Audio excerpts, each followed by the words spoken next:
Yo, what is up everybody? Chris here from Fake Sports News, back at it again with another video.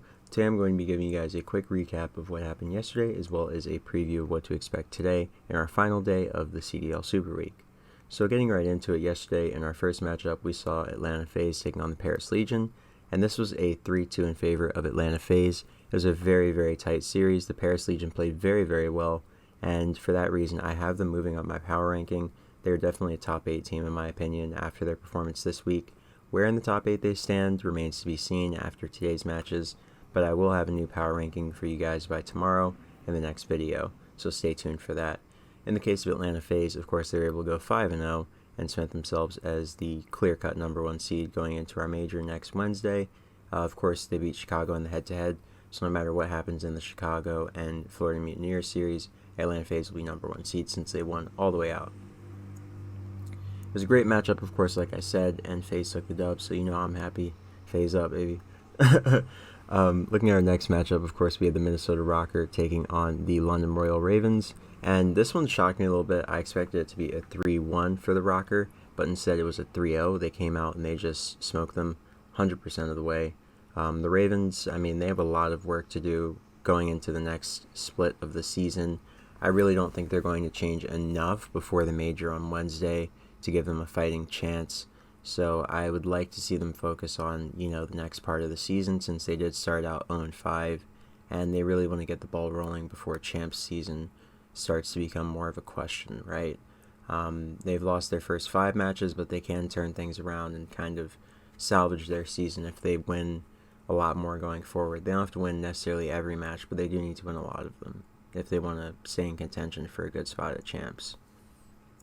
In the case of the Rocker, of course, they finished the week 3-2, and they had a pretty solid week.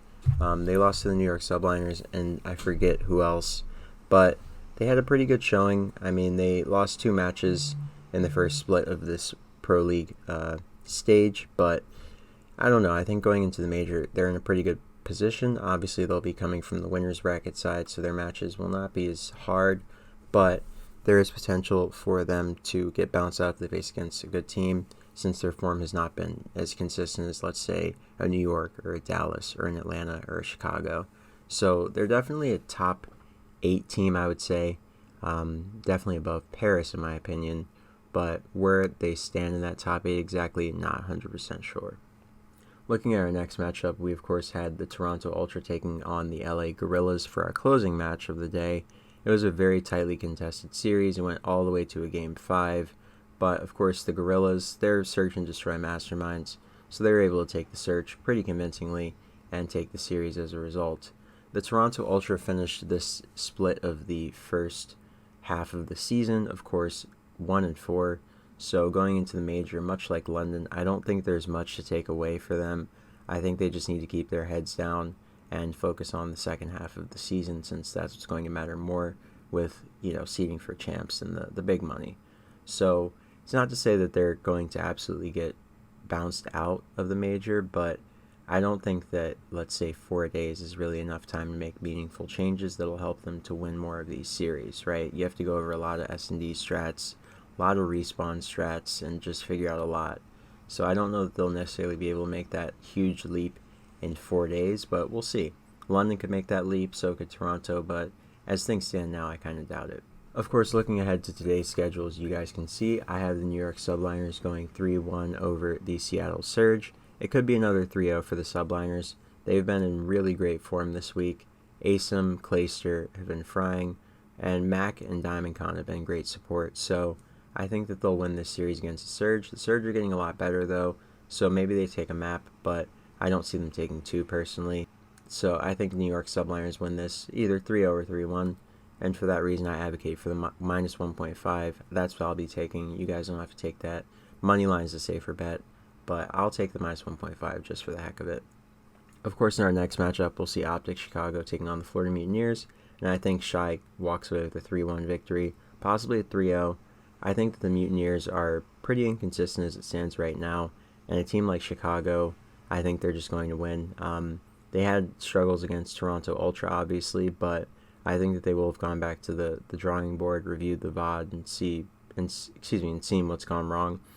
So, for that reason, I favor Optic Chicago. and I think they'll be looking to bounce back, make a statement going into the major, and really kind of get the ball rolling. So when Wednesday comes around, they have a win under their belt and a lot of momentum, going 4-1 in the first half of the season. In the case of the Mutineers, I think they have a lot of work to do before the major, and that starts today, but I don't think that they really have too much of a fighting chance against a team that's been in form like Chicago has. So we'll see how it goes, but as it stands, I think 3-1 or 3-0 for Chicago, and I'll be taking the -1.5 as well as Moneyline and Map 1 Moneyline. In our last matchup of the day, we'll see the LA Thieves taking on the Dallas Empire to close things out, and for me, I think this is a pretty clear LA Thieves win. Dallas has not been in the greatest form. Realistically, they should have lost to New York the other day on Friday, but New York just they let it slip, and Dallas capitalized on that. So I think that the Thieves will be a little bit better at closing this out. I don't think they'll leave things to chance, and I think they win it 3-2. I think the series will be close, but I think the Thieves will ultimately close it out. So if you guys want to bet along with me, I would take the New York Subliners, Optic Chicago, and LA Thieves money line. I would also take -1.5 on the New York Subliners, -1.5 on Optic Chicago, Map 1 for Optic Chicago, and Map 2 for the New York Subliners. Those are the safest picks that I see coming out of today's matches, but let me know what you guys think in the comment section below or on Twitter at FakeSportsForFans. Be sure to follow us over there for live calls. We are 72-25 overall on the season, ladies and gentlemen. So we've been winning a lot, and if you want to win, mess with your boy. Yeah, but that'll just about do it for me, guys. I want to bring you a quick little video giving you a preview of what to expect today, as well as an overview of what happened yesterday. So I will be back tomorrow with a new and improved power ranking, as well as a preview of what to expect going into the major on Wednesday, once we have the matches set in stone, obviously later tonight. So yeah, guys, that'll just about do it for me. Once again, this has been Chris from Fake Sports News, and I hope you have a great morning, noon, or night, wherever you may be on this beautiful planet, and I'll catch you on the next video. Peace.